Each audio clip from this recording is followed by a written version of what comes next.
And unconditional love, by definition, unconditional, goes beyond the walls of any particular religion.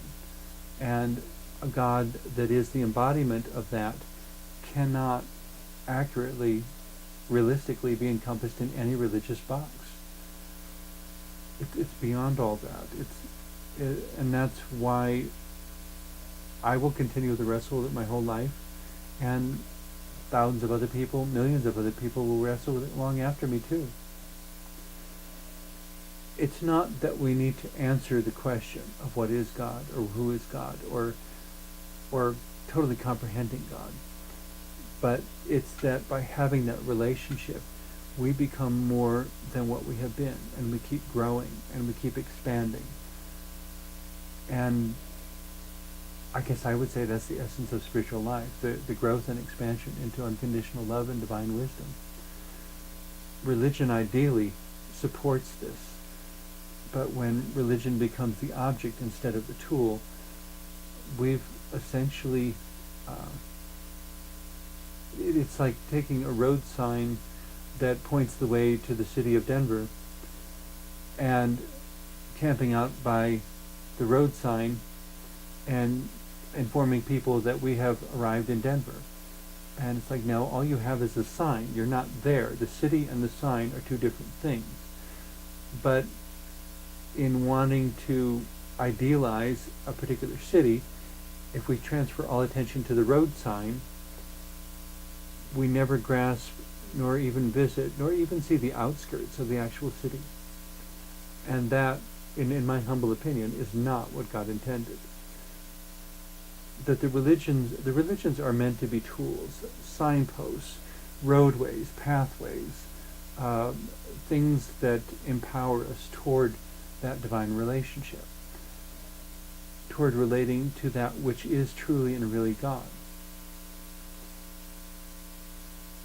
But because we're all so different, and we all have unique ways of seeing, unique ways of hearing, unique ways of understanding, we need different religions in order to take our aptitudes and our ways of perceiving and relating and translate those, empower those, facilitate those toward greater and greater relationship with the divine.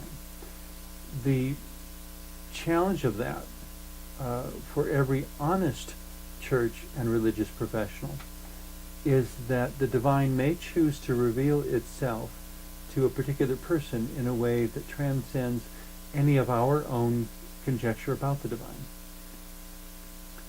I may have grown up in a Christian background, for example, and encounter someone who really needs to experience the divine through pagan forms, through which I described to a friend once, that when they said, "What's a pagan?" I said, someone who relates to the divine through nature. That's a very simplistic answer, but I think it's at least kind of sort of on the path. The arguments over what name to use for the divine, some religions insist there is no name, some have an abundance of names. Somewhere behind it all is the truth of what's really divine. The mystics, in my understanding, they had more in common with each other than they had with their own religions, to my observation. But three things I noticed that seem to be common to all the mystics I've ever read about. One is that they were much more fascinated with the essence of God than with the form of God. That, to use a metaphor, it would be that water is water is water.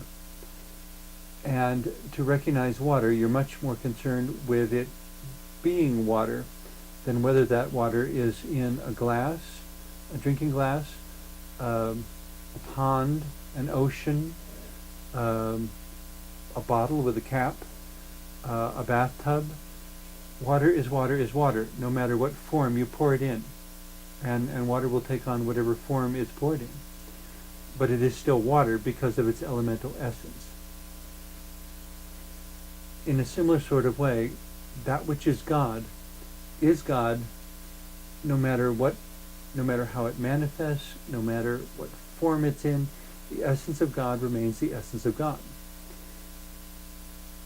Different people need different sorts of containers for God, however.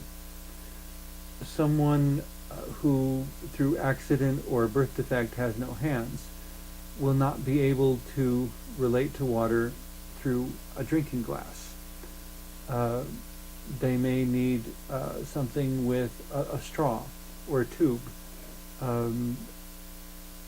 Someone who grew up in a very wet climate will have a very different relationship with water than someone who grew up in a very dry climate. Why one person needs one thing and one needs another is it relates to the characteristics of that person and the way that the divine chooses to reveal itself to that person.